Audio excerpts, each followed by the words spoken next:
Matagumpay na nasagip ng PNP Women and Children Protection Center ang 38 biktima ng trafficking in persons sa isang rescue operation na isinagawa sa Zamboanga City. Tuloy na investigasyon.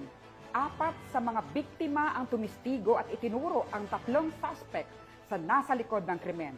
Ang buong detalye ng report mula kay Patrolwoman Sana Rose Luna.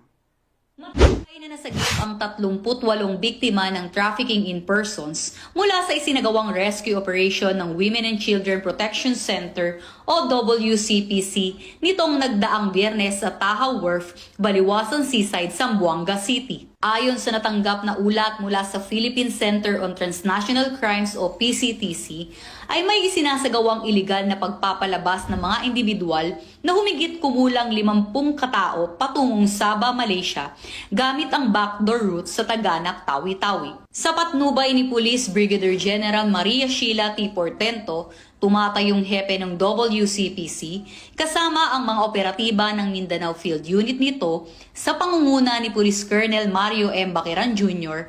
ay kaagad na nagsagawa ng investigasyon sa naturang impormasyon na nagresulta sa matagumpay na pagkakahuli ng mga suspect at pagka-rescue ng mga nasabing biktima. Ang mga biktima ay mula sa iba't ibang lalawigan ng Visayas at Mindanao at kaagad na dinala sa Processing Center for Displaced Persons o PCDP ng DSWD-9 para sa assessment at interview.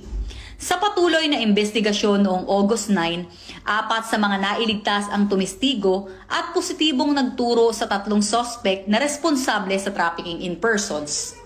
Nasa kustodiya na ngayon ng WCPC MFU ang mga naturang suspect. Huwag mag-atubiling magsumbong sa tanggapan ng WCPC kaugnay ng ganitong aktibidad gaya ng trafficking in persons na may kaparusahang habang buhay na pagkakakulong. At kung may nais kayong isumbong kay Aling Pulis, maaari kayong tumawag o mag-chat sa aming WCPC helpline.